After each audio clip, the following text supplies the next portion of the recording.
Hi, my name is Ryan Ho, and I'll be presenting The Red Shoes by Hans Christian Andersen. Now, this is a story that hasn't been covered in our reading, so I'll give a brief as possible synopsis of the story. So there was once a girl named Karen who was poor, pretty but poor, much poorer than this guy, so poor that in the summers she went barefoot, and in the winter she wore wooden clogs that pained her feet. Now one day there was an old woman who made her some red shoes, sorry. They're pretty ugly, pretty crummy, and it just so happened that on this day, it was also her mother's burial. And without any other shoes, she wore these red shoes to her mom's burial. Shortly afterward, there was an old woman who adopted her. She has no title, they refer to her just as the old woman. Karen had thought she had adopted her because of the red shoes, and because she's so pretty, but no. The woman adopted her out of feeling sorry for her. And she took care of Karen. She cleaned her up, taught her how to read and sew. And one day, she saw the princess coming down through the city, also wearing red shoes, but these shoes were much, much fancier. And seeing this, she's a bit more well off now. She goes to the best shoemaker in town and says, "I gotta have that." And she buys a pair of red shoes just like the princess. And this coming weekend, she's finally old enough to go to confirmation.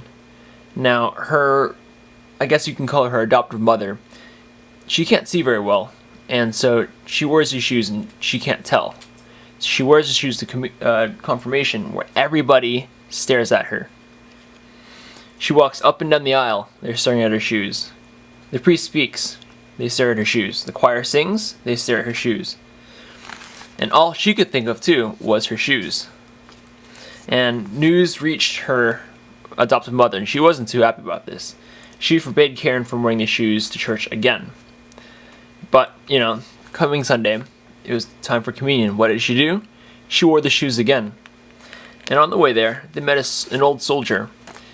He had complimented her on her shoes. And again, at communion, everyone stared at her. And this is the second time it happened. Everyone thinks that she would learn, but no. On they stared. And on the way out, she met the soldier again, who also again complimented Karen. And now, this time, she couldn't help but dance. And here's where things got a bit out of control. Once Karen had gotten home, she took the shoes off and put them in a cupboard. But she kept staring at them.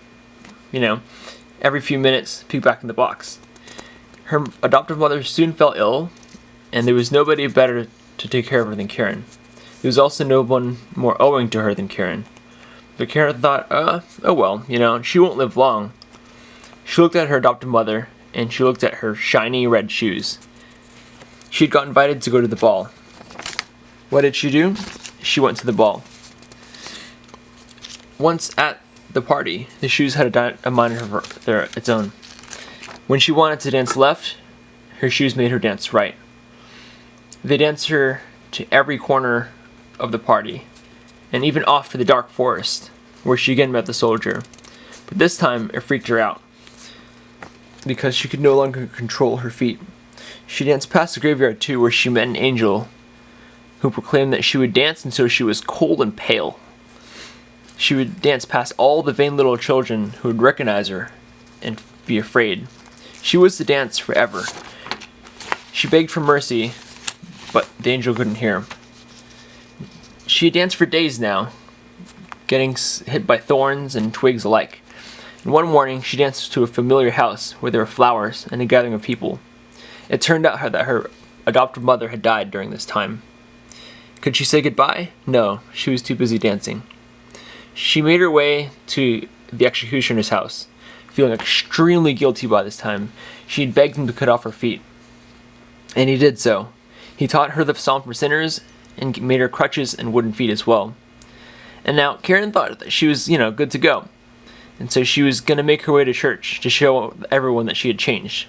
But on her way there were her shoes again, severed from her feet but dancing on their own.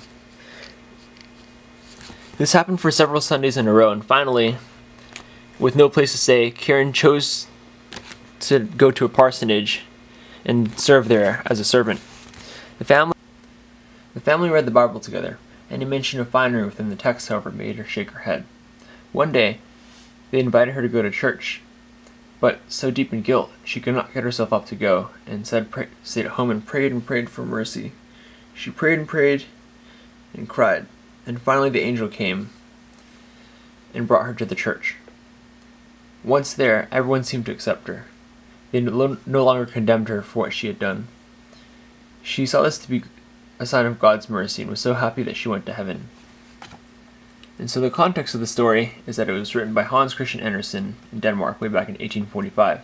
Hans had been on the poorer side.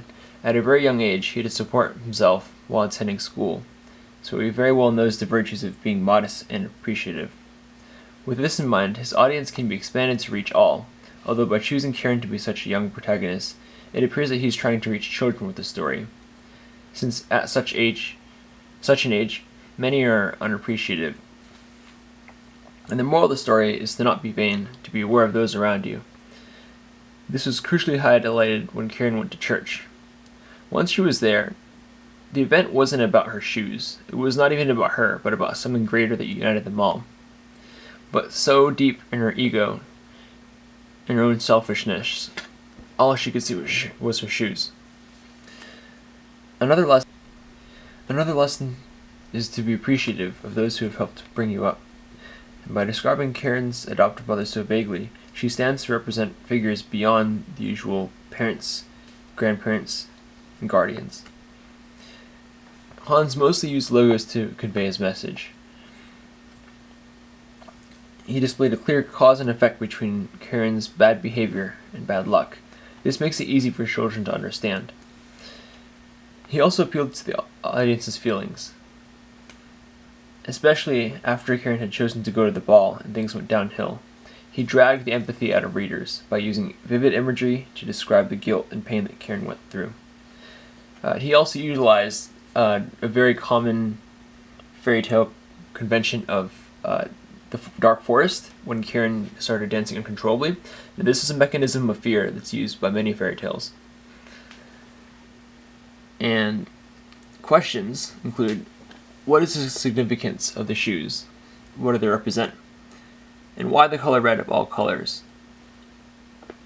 And if this story were to be aimed specifically at an older audience, what object or concept could be used to engage readers?